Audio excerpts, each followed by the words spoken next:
the final whistle, as Gnome says, has indeed blown. 94 minutes and 24 seconds played tonight at the London Olympic Stadium. The final score, West Ham United 1, Crystal Palace 1. The visitors opening the scoring 11 minutes ahead of the half-time interval. Christian Benteke finding the net with a well-placed header coming from across from the right-hand side. West Ham levelling 10 minutes into the second half with what is clearly going to be a contender for goal of the season. Pinky and Rio both called it. It was an almost identical goal scored by Sebastian Haller to that scored by Andy Carroll against the same opponents 4 or 5 years ago at the very same stadium, across from man of the match elect Vladimir Kufal from the right-hand side, and Haller getting up in the air to twist and put an absolutely fantastic goal into the top left-hand corner of Gaeta's net to salvage a point for West Ham. Palace reduced to 10 men with 20 minutes remaining after goalscorer Benteke was shown a second yellow card for an identical challenge to the one that saw him booked in the first half. The victim in the first half, Ogbin Ogbonna, to an arm across the face. Thomas Soucek suffered in the second challenge, and that was the incident that saw Benteke receive his marching orders. The team here feeling that we might feel slightly aggrieved if that was a West Ham player who had been on the end of that decision. But in the end, it all proved immaterial as Palace effectively shut up shop, as Pinky predicted they would do so for the last 20 minutes. And West Ham, rather disappointingly, unable to produce a shot on target from the moment they had a man advantage until the first minute of added on time, when Declan Rice took a swing some 25 yards from goal, and he shot narrowly evading the target and clipping the stanchion. And Kufal, again, as we said, our probably the man of the match elect, putting a cross in for Haller to head onto the net in the final minute of added on time. So the game finishes Crystal Palace, West Ham United 1, Crystal Palace 1. Slightly disappointed because it was a game we probably felt we could have won. But let's go to the team first for their instant post-match summary. Gnome, I shall begin with you, my friend. Your thoughts on what we've just seen?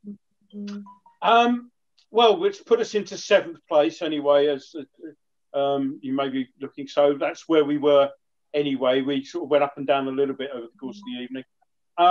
Considering how poor we were in the first half, at half-time, you'd have taken a point all day because we simply didn't look like doing anything.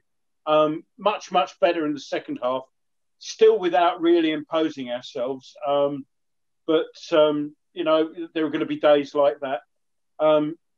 Palace's game is all about being difficult to beat rather than trying to win much, and we saw that in the second half, really. You've got to be happy with the point.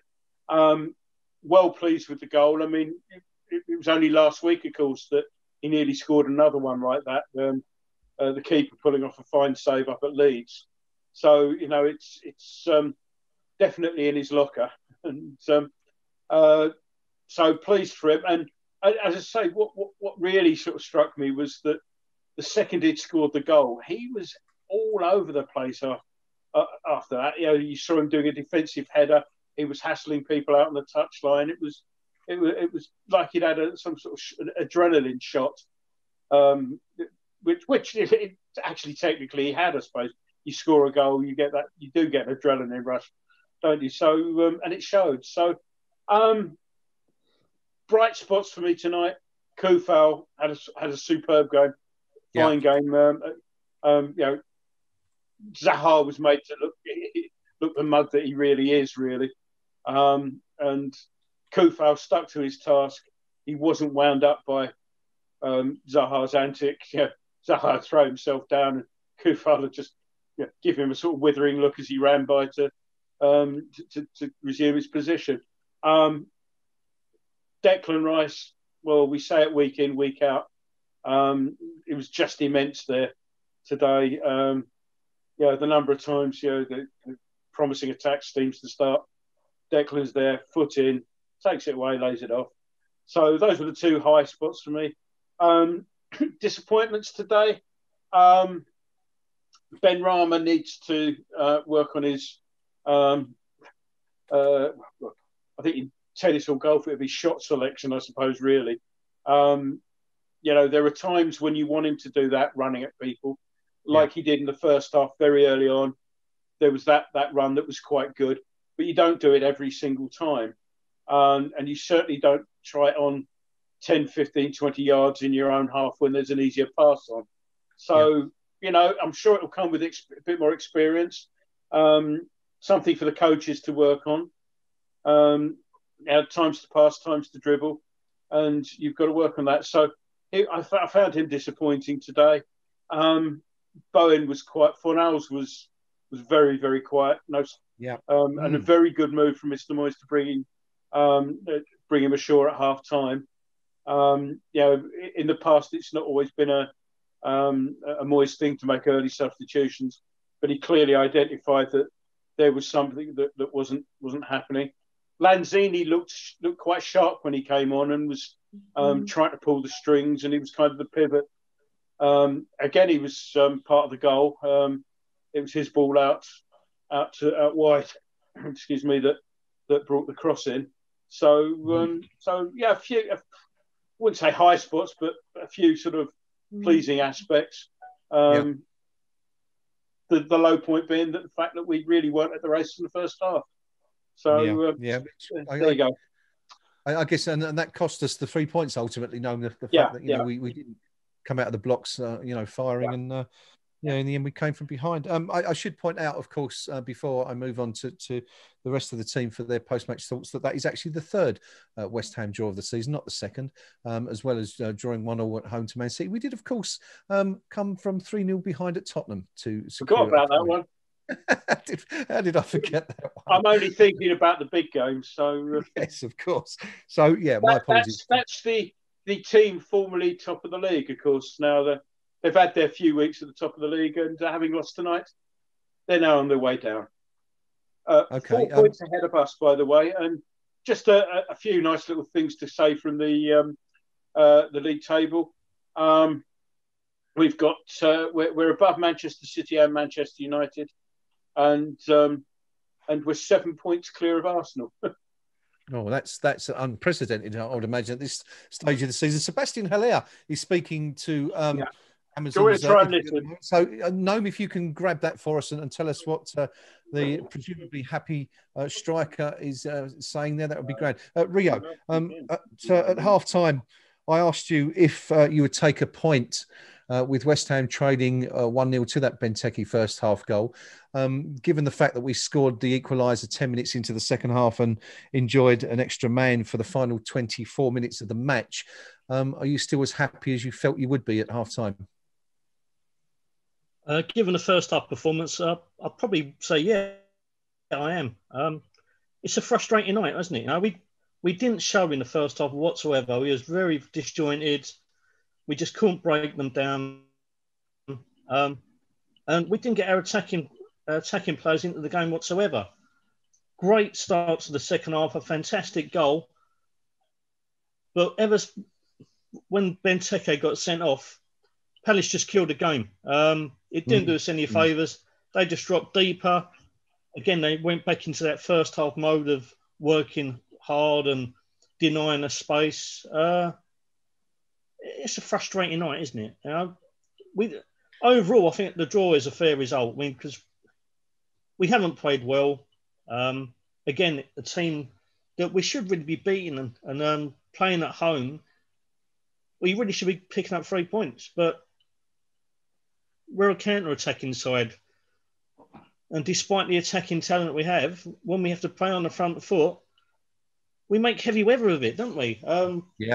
Against teams who want to sit deep and press and make it hard for us, we don't seem to have the answers. And like I said, we've got some attacking talent, which at times can be frightening. I mean, Ben Rama's got a lot of potential. We all know what Lanzini's done in the past. Jared Bowen is an excellent player. But we're lacking that little bit of goal, that little bit of quality to open up defences. We just don't seem to be able to do it, particularly at home against teams who we have to force the issue against. Yeah, we well, it's a really good summary, I think, Rio. In terms of the personnel out there tonight, I mean, Pinky's cited Declan Rice and Vladimir Kufal as our best two players. I think it's going to be hard to disagree with that. But I mean, for your money, who would you have given man of the match tonight? And presumably it would have been one of those two. I mean, I'll give it to Vladimir Kufal every day. I think, as Gnome pointed out, in the first half, the much lauded Wilfried Zaha, all he had in his book was the side of the game that everyone hates. Deliberately trying to pull fouls, going over like he's been shot. And every little bit of trickery that we have seen him produce because he can do it, he can play football, but it relies too much on the dark arts for him to be a player that I'd ever kind of be drawn to and like, It's too much of that side of his game to him. But Kufal nullified him pretty much throughout the whole game. He delivered 4 or 5 really good crosses, which we could have capitalised from. The one that we did score, probably his worst one. It was a little bit into nowhere, really, but his good build-up play was great going forwards. He's defended well and he's created chances. I mean, was it £4 million? He's an absolute steal, isn't he? He's a real good find. Yeah, I think Declan Rice has been outstanding. Yes. But he's one of those Rolls Royce of a player, isn't he? Yeah. You expect that of him. Mm-hmm. All I'm going to say is that game by game, and I think the captaincy's helped. He's looking more mature, more composed. He's gone from being an exceptional player into one which I think, as Pinky said, there's a lot of teams in Europe be looking at him, thinking that boy could be somebody you build a team around, and he will drive you on and take you on to better things. And that is a worry, isn't it? Because as much as he seems to love it here, he's going to want to win things eventually, isn't he? And the time, if he keeps on producing performances as he has done the last few weeks, he's going to go for big money. Yeah, very much so. Terrific game against that. We're just seeing on the TV the Andy Carroll strike here against Palace. And I've got to say, having looked at both now again, Carroll's was probably the better of the two, given the angle and the fact that it was slightly further away. But taking nothing away from Seb Haller tonight with an absolutely fantastic goal. Would you like to know what he had to say? For West Ham, and let's hear what our goal scorer had to say from. He's obviously very pleased with the goal. I missed the start of the interview, but he was. His comments were very sort of team orientated. He's pleased for the colleagues as well, and he was asked why he thought he hadn't scored as many goals this season, and he didn't say this in a sarcastic way. He meant it in a genuine way. He said, I don't think I've played as many games this season, which I suppose is fair comment. Yeah, and he's got his extended run because of Antonio's injury, obviously. But he said all the right things. Basically, he's pleased for his colleagues, and excuse me, and he was quite obviously very happy with the finish, and but he said we'll finish that one. He says we'll go back to work tomorrow for the next game, and so just on that goal, and when they showed not the Carroll goal but the Haller goal a second ago, and we're sort of talking about Kufal's run and all that, but it all started with Fabianski. It's been played right from the back, and Fabianski's played it out wide, and it's gone to Kufal down the line. So I mean, it had everything. It had it had a good run down the line, some good passing. Okay, the cross was it wasn't perfect if you didn't have somebody on the end of it who could do that, but given that you did, it worked out fine. So I'm chuffed with a goal. I like a good build up in goals. These 40-yard screens are all very well, but a good build up, and then if you get finished like that, icing on the cake. So An Yeah, and absolute belter, Gnome. such a good goal. He celebrated it. So yes, which is a rarity in itself. No, keep an ear out, if you will, for David Moyes, just to see if anything happens there. Pinky, coming to you unusually late juncture after the final whistle, around 20 minutes since the game ended, but taking up the guys' points there. I mean, I felt that, Rio said we had a poor first half, and I felt we also started the second half poorly, didn't we? We didn't really, for the first 5 minutes or so, we sort of began the second half the way we ended, the first. And we had that little purple patch where we scored, and that really sort of breathed life into our game. And we had a good 20 minutes. But then again, the last 25 minutes, once Palace were down to 10, I mean, as I mentioned a few moments ago, it took us 21 minutes to have a shot at goal. It's a very strange game for West Ham. We've come away from it with a point, and we've seen a fantastic goal, a couple of really strong performances, but it's Palace again, isn't it? I mean, we said at the start, 2 wins against Palace in our last 8 home games. It's now 2 wins in 9, and they've done us again, haven't they? Well, they haven't done us because done a number on us then, Yeah, okay, but look, you know what you're going to get with Crystal Palace. I mean, let's be frank here. If you did a pecking order of London football clubs, there'd be somewhere between, I don't know, Leyton Orient and Dagenham and Redbridge. That's the kind of sort of where they have the right to be. So they know, just being in the Premier League, they are punching miles above their weight. And what that gives a manager freedom to do is to set a team up, particularly away from home, almost to the point of, like, do you know what? If we get a point, great. If we get a win, fantastic. Mm-hmm. But there's no great expectation of them to do anything away from home.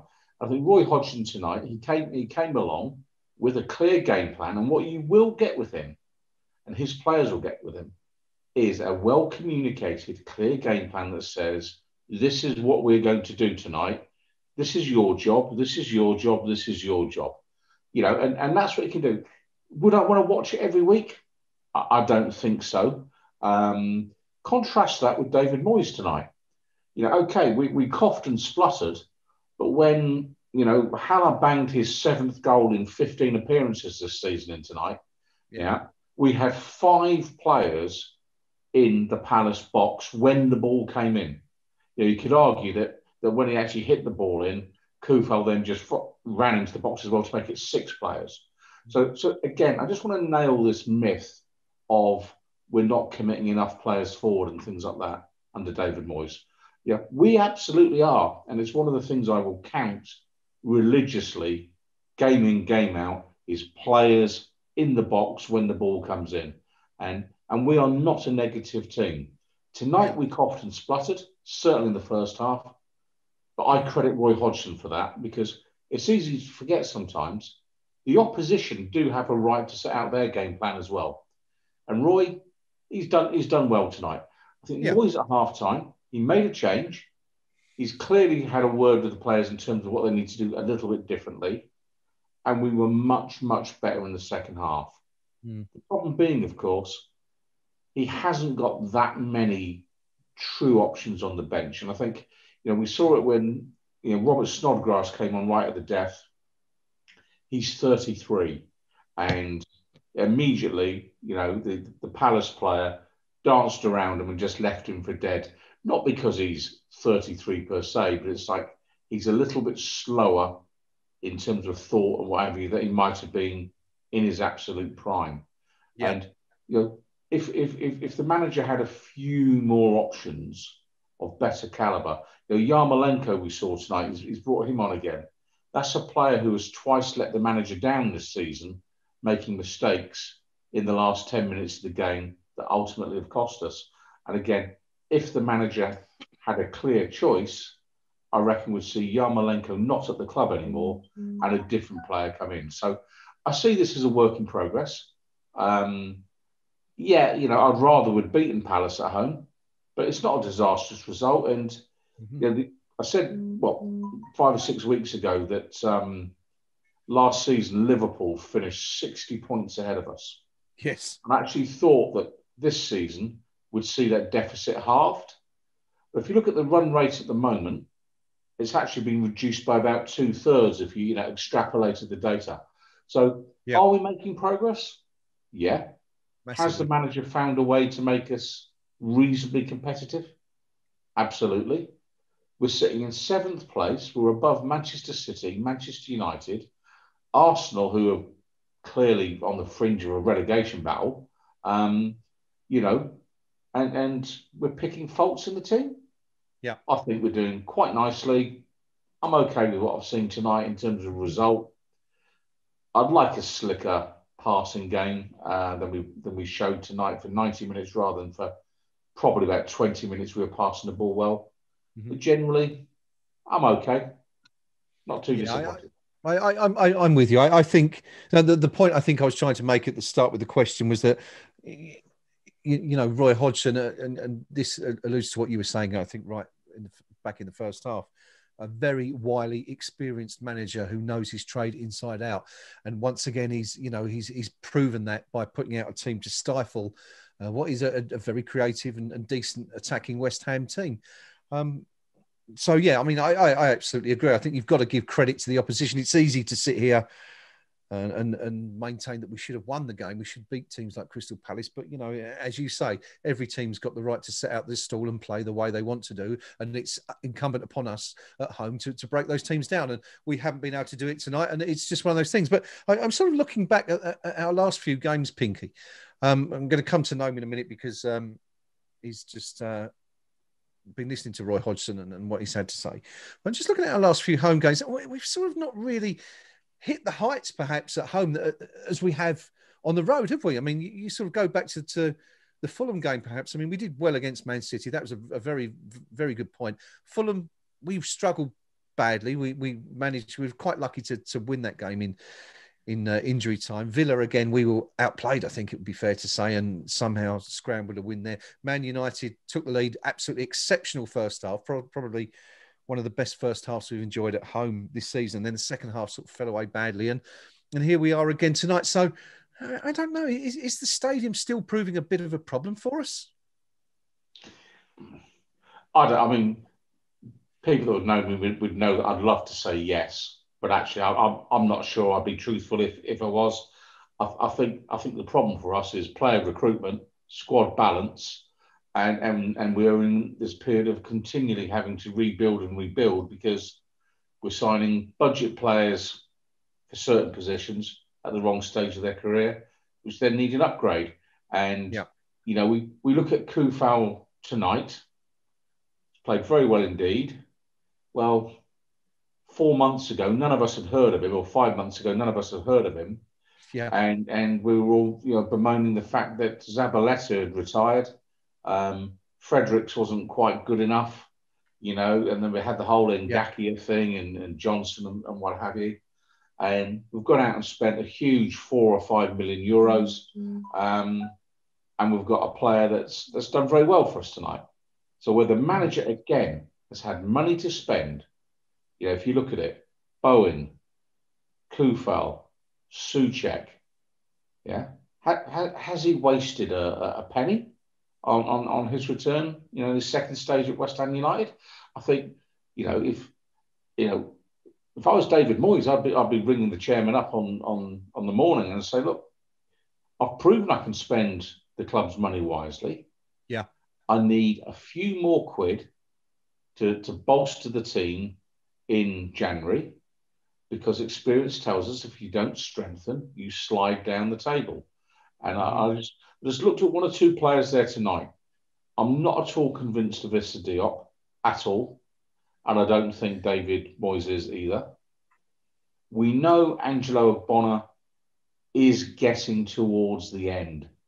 Yeah, and 2 or 3 times tonight, I'm just looking at him getting outpaced by the opposition. And he's not winning a foot race now with anyone. And I think 6 to 8 months from now, he'll be the player that starts to let us down regularly. So we are absolutely going to need a centre back or two. And I just wonder whether or not some money can be found somewhere to go and say, do you know what? There must be a player we can go and sign 15, 20 million that we could say, is a 26-year-old decent centre-back and slot him in there and at least try and build a squad that way. Because I fear what we're going to do, we won't spend money in January. We'll faff around all summer again, and we'll be sat here this time next year going, well, 13th, it's not so bad. Whereas at the minute, we're 7th. Show a bit of positivity, look upwards, not downwards. Now is the time to invest. That's the point I'm making. And I think the manager's done well with what he's got. I don't think the stadium per se is the issue at the minute. I think the issue is we just need to get a slightly better balanced squad and keep driving the average age of the players on the pitch down in certain parts of the field. Okay. I just like a slightly younger centre-back who's good to come in with an eye to say, do you know what? Ogbonna's getting near the end, and Balbuena, whilst he's done fine, he's not all that. And Diop, we paid the big money for, he's not really come on the way we'd hoped. And I'm saying, cut our losses and Diop and sign new blood. That's where I'd go. Yeah, it's and of course we know David Moyes wanted to sign Tarkowski from Burnley in the summer. That was his main target, but for one reason or another, that didn't come off. And Diop, it's a strange one, Diop, isn't it? Such a strong player in that first year or so at the club, and he kind of reminds me of myself when I used to play centre back back in the day, where there was you knew there was a mistake in you every game. That's the way he plays now, though, doesn't it? You're sort of expecting something to happen, and we saw it again tonight. Just slow off the blocks against Benteke for the goal that cost us 3 points. Rio, I'll come to you very shortly, and we're going to have a quick look at the forums just to see what everyone's saying. And before we do that, just quickly to Gnome for a very brief, if we can, round up from what Roy Hodgson had to say. I don't think we've had Davy Moyes out yet, have we? He's not been there yet. No.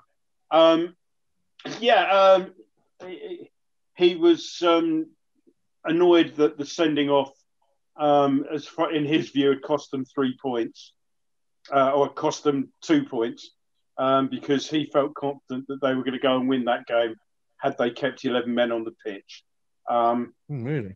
And he didn't think that the sending off was a sending off. I've seen it a few times. They've been showing it while we've been talking. And particularly the second one was a yellow, more so than the first, but having got the first one, as I say, the second one definitely was. And while we were waiting for Hodgson to come on, Ginge was there, and he says, he's played the game long enough. He knows exactly where the challenger is and where that arm's going. So, but Hodgson was saying it was a good point, and he was very happy with the way that they played the last half hour. He said there weren't that many clear-cut chances. A bit of humour in there when he was asked about the December fixtures. And he said, the interviewer said, you've got, you seem to improve your game over the Christmas period. And he said, well, that's the sort of statistic you know about. He said, I can't remember we played last Christmas or the Christmas before.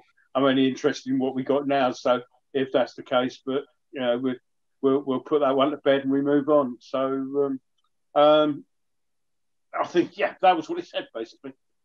Okay, not an awful lot really. Well, let's see if Davy Moyes does come out and say a few words. We missed him, didn't we, against Leeds? He didn't come out at all. He didn't come out till late, and he's not out at the moment. Yeah.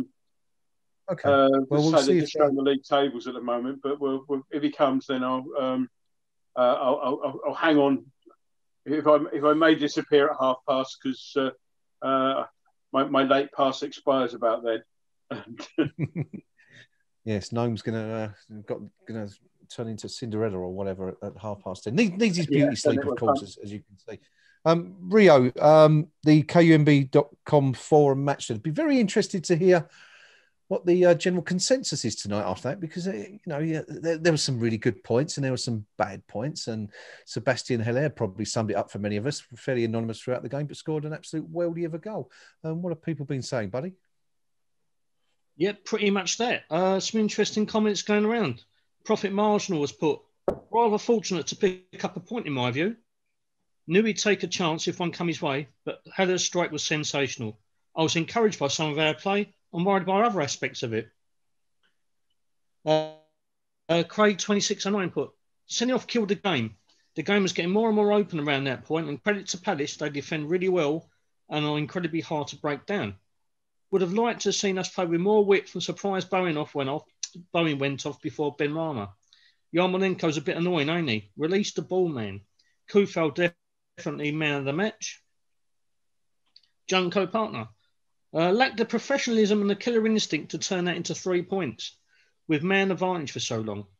Palace are good at organised defence, but we rarely stretch them in with the extra man. Why will all bobble about in mid-table this year and not have a serious tilt at the Euro spots? Positives are that after being second best in the first half, we steadied, fought back and got a goal of sublime quality. Kufel was outstanding. Ogbonna good after a slippery start. Thought Lanzini's shone and deserves a start over Fornals for the next few, as Fornals looks half the player that he was earlier this year. Brother Nero's put back-to-back games where we've gone behind, come back to win and draw and grab 4 points. So can't complain too much about that. 2 league defeats in the last 11 is lovely. And Heller, what a cracking goal. Greatest Cockney rip-off. Very top, I thought. Benteke really isn't a good striker. The sending off was harsh, to be fair. We'd have been up in arms if that was us. Heller's goal was superb. We didn't exploit their 10 men and got a draw, but it could have been worse. And Robbie has put, the most impressive of our new signings today was Kufel. He's an excellent right back. And SH, picking up points when not playing well, that's a great sign. Expected us to lose, so won't grumble with the point. Declan is just a phenomenal player. He's head and shoulders above our best player by some distance. So, yeah everyone's pretty spot on with their assessments. I mean, we didn't play well. We picked up the point. There are some positives to look at, but we need to sharpen up. The point that really stood out for me there, Rio, was the comment, I'm not sure who it was who made it, but mentioned how we've been behind in the last 2 games from which we've taken 4 points. Something we're not used to seeing from West Ham in recent seasons, that sort of resilience, resolve, and ability to come back from a looming defeat, and that's pretty good, isn't it? Or does it indicate that perhaps we're not starting as strongly as we should be? No, to be honest, I mean, since 1895, I can only recall 1 year where if we go goal down, we never look beat, and that was the last year at the Boleyn where Billich's side, spurred on by world-class player in Paye, we were never beaten, was we? Been 2-0 down quite a few times. I think it was 3 once, wasn't it? And we always came back. We always thought we was in with a chance because we had that mercurial talent in Dimitri Payet who could light up any game and open up any defence. Here, we've got, as we've seen tonight, we find it hard to break down teams. No. We haven't got exceptionally world-class talented players who can open up defences, obviously. What we have got is a well-drilled unit and an immense team spirit. And the team spirit is shining through, isn't it? Because how many times in the past have we seen West Ham go 1 goal down, heads drop, and we never, ever look like coming back into the game? Now, it's different. And it's not down to ability at times, although we have some. It is down to a work ethic and a team spirit, which, since David Moyes has taken over the second time round, it just shines through how much he's developed that. And that's a massive positive. It's probably the biggest positive from Moyes' tenure, the second time round, that he has galvanised this squad, got them together. And, the team spirit is unbeatable at the moment. And I'd just like to point out, I don't know if anyone saw it. There was a season ticket holder question and answer thing with Declan and Jared Bowen the other night. And Declan said that a few bad eggs left the club. And since then, as I've just said, David Moyes has got the team spirit. It's a delightful place to go into train. Like they always look happy together. They always work for each other. They want to be there. So take what you will from the bad eggs I mean, I think we can have a guess at who they could be. The people who left the club in the last 6 months or so. Mhm. But yeah, I know it was a club-based Q&A thing, and you're not going to slag anyone off. Yeah. But the team spirit is shining through. Do you think that David Moyes is getting the absolute best that he possibly could out of this squad of players, or do you think there's more to squeeze from them? I think at the moment he's getting as much as he can. As Pinky said, his purchases have been incredibly astute. Everyone's come into the side and they're all working together. We need a little bit more quality, don't we? And with an ageing team, the spine of the team, Fabianski, Bonner, Antonio, they're the wrong side of 30. Yeah. So at the moment, Moyes is doing a marvellous job with the tools at his disposal. But we need to evolve. We need to invest and get fresher, younger legs in, and dare I say it, a little bit more quality in terms of ability to open up defences and cause problems for a team, not just when we counter-attack, but when we go outside and when we're forced to be on the front foot, we can play that way. Because at the moment, we're a brilliant counter-attacking side. When it comes to trying to open teams up ourselves, we're still lacking in areas there. Yeah, I think that's sort of, you look at the match stats and that illustrates that point really well. Shots tonight, West Ham created 9 shots, only 2 of which were on target. Which, if you looked at that on the face of it without having looked at the game itself, you would think was very, very poor return for 95 minutes of football. For the record, Palace had 7 shots at goal, also 2 shots on target, and West Ham just about edging possession 52% to 48%. But some really interesting points there. I'm going to have to. I'd like to expand that a bit, but going to have to move on because we are pushing on for time, and there's a couple of things I'd like to talk about before we go. Before we do that. Gnome's been listening to David Moyes' post-match interview. And what did the boss have to say, Gnome? The overall tone of the interview was that the team lacked energy, intensity. It was a midweek game too far, and he said it probably wasn't just us. He said if you look up and down the league, then it seems to have been a common theme over the last sort of 7 or 8 days. Excuse me. And he said the intensity and everything wasn't there that they'd had in the past. And he wasn't very happy at half time. He was asked about Haller's goal. He said obviously that'll sort of perk things up, and you're happy that he scores goals like that. And he smiled. He said, I wouldn't mind a few tap-ins from time to time, though. He had a few chances, perhaps. But he was asked what he thought of the sending off, and he said, I haven't seen it again, but the one viewing I've had of it from live, he said, I'd agree with Roy Hodgson. I don't think that was a sending off. I was a centre-half. He said, I don't think that was a sending off myself. But he said, I would say I haven't seen it again. And he said, you knew how Palace were going to play after that. He said, they were going to be organised and make it difficult.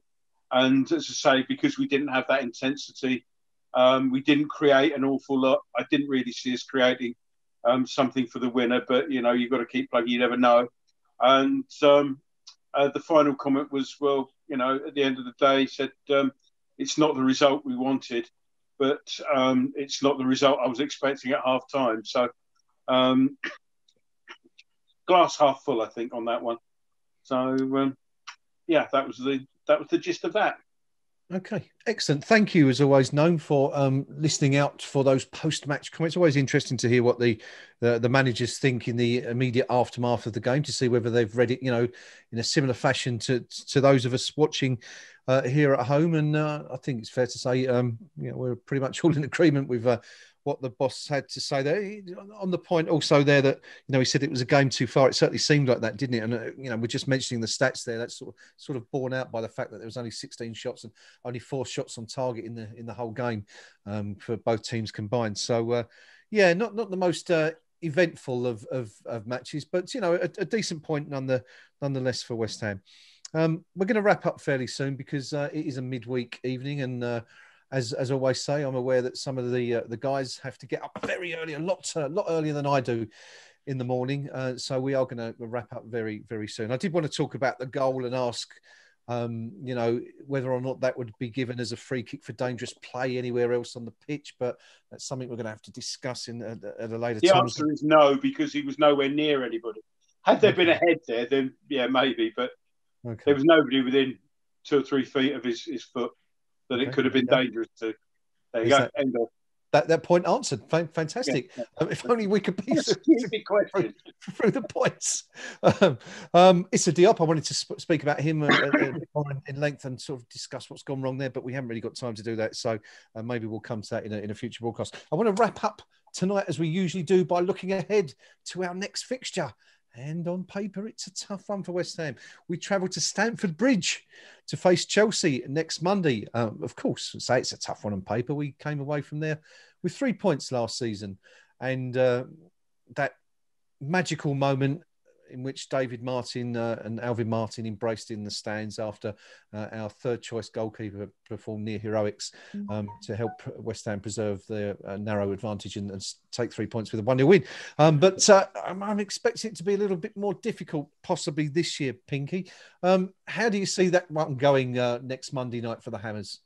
Tough game. Another one. Yeah, I mean, a tough game, being no doubt about it, big spending Chelsea. I mean, Frank Lampard, he's spent an awful lot of money. But I have to say, he's the manager probably more under pressure of the two because he spent that money and because his employer is someone that, unless you finish first, it's off to the gulag kind of approach at Chelsea. Roman, if you're watching, that was just a cheap gag. Don't actually pick up the phone and order anything. Clean your door handle before I go out, Pinky. Yeah, absolutely. I mean, it could, I'd be scared to put any aftershave on them, or in case they've actually put something in the bottle. But it'll be a tough game, and ultimately, you say on the balance of power, if that's the right word, the two clubs over the last decade, a point would be good for us. A win would be fantastic. It'll be a battle. I mean, there's no doubt about it. But I've bigged him up all night tonight. Declan Rice. Let's see what he can do next week. Yeah. Let's not so much where the loyalty's like, because that'd be a cheap shot at a very good player. But let's see him actually boss that game against top quality opposition. And can he really, really live up to the billing I've been giving him tonight? I think we can compete in the game, provided we can get 11 players who stay fit on the field. Yeah, we saw tonight, Aaron Cresswell twists his ankle and we're all going, oh, crikey. Yeah, that's bad news straight away. And do you think if Chelsea had a player get injured next Monday night, that Frank Lampard's going to be sitting there going, oh, I'm out of options now? Yeah, he'd just go, bring me up the 4th or 5th reserve, and that's the difference, and that's what you're up against. That's why I have a lot of sympathy for a lot of the managers now in what I call less well-funded clubs. Yeah. We've seen Slaven Bilic lose his job today. You can debate whether he's a good, bad, or indifferent manager, but what you can't debate is actually he was working for a club where there's been very little money to spend. He's actually his marquee signing, Grady Diangana. Well, he was at that club last season. Where's the upgrade? And so Bilic loses his job. Meanwhile, young Frank Lampard hangs on to his happily at this point in time, having spent a huge amount of money. And you're thinking, this really is an unfair league. So for us next week, Chelsea will be favourites, but you never know. we've turned them over plenty of times at the bridge in recent seasons. So I'll be hoping for at least a point. At least a point.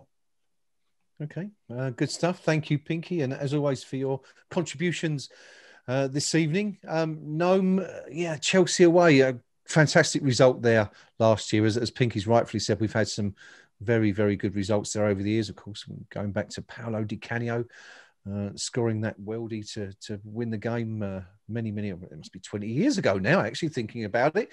I'm all getting a bit old. How do you see it going next week? And do you think West Ham realistically have a chance of taking something from the game?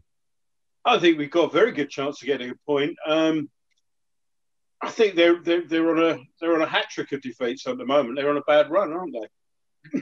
Good time to be playing them. We've got the extra day to recover.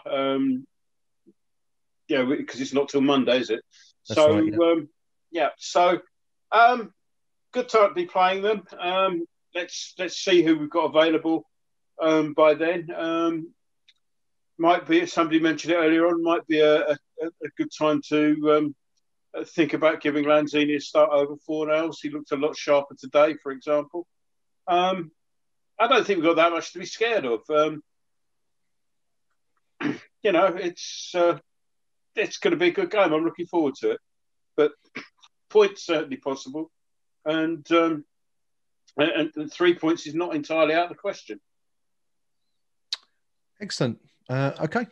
So more positivity. No, as always, thank you for your comments and for keeping an eye on the press conferences and doing the team sheets and all that sort of stuff. Great to have you as always on the team. Finally, tonight we're going to go turn to Rio. Rio, we as the guys have said, we haven't done too bad at the bridge in recent seasons. I think only one defeat in the last 3 seasons there, a draw also 3 years ago. And of course that memorable victory last season inspired by David Martin's, as I said, near heroics, standing in for Fabianski and Roberto to help us take that win. Can we do it again? Can we make it, just one defeat in 4 next week? Yeah, absolutely. I mean, there's nothing there to fear from me. Only Werner. I mean, Havertz hasn't really kind of kicked on and made his mark at Stamford Bridge yet. But we're away from home. We can hit on the counter. We can hurt them, They're susceptible at the back as well. I think my only fear is whether Cresswell's fit. Now, I know he looked a bit... he took a couple of... He went over in his ankle earlier on. Looked to get a bit of a knock in the second half at one point as well. If Cress is fit, I have no worries whatsoever. We'll keep it compact, hit them on the break, and we can do some real damage. I mean, everyone was like kind of lauding Chelsea's potential title winners. I think the last couple of games have shown that their defensive frailties are there to be exploited. And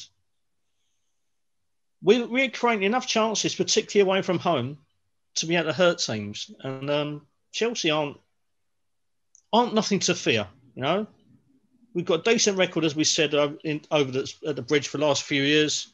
There's no reason why we can't carry that on. I'll be happy with a point, but 3's there for the taking. And it makes my life at work a lot easier because I work in Chelsea heartland and it's not particularly pleasant at times. So, yeah, please, West Ham, let's do a job.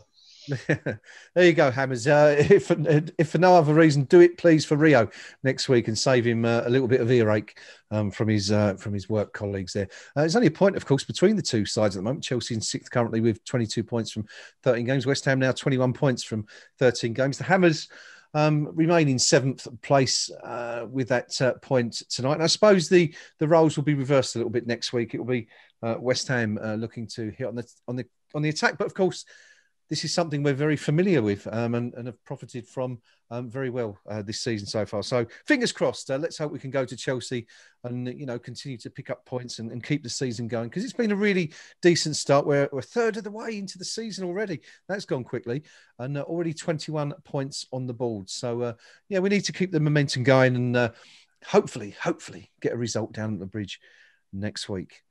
As for tonight, that is just about it from myself and the team, Rio and the Pink Palermo and Gnome. We do, of course, thank you for your company on the live stream, as we always do every week. We'd love to see your comments and get you engaging throughout the game, and after, just to see your thoughts, see what you thought of it. And tonight, it's been a decent performance from West Ham. We didn't quite escape to victory, but earned a decent point nonetheless against a well-drilled Palace side. As I say, led very well by Roy Hodgson, a wily old character who's got great experience of pulling off results as he did tonight. Not an awfully brilliant game to watch, only 4 shots on target, but as we said, another point for the Hammers as we keep moving on in what is a very, very unusual season. My thanks, as I said, to the team, to the viewers. If you enjoy what we're doing on the channel, please like and subscribe below if you haven't already done so. As we said, we'll be back on Monday night for West Ham United versus Chelsea, and we will see you all then. Until then, come on, you irons. No.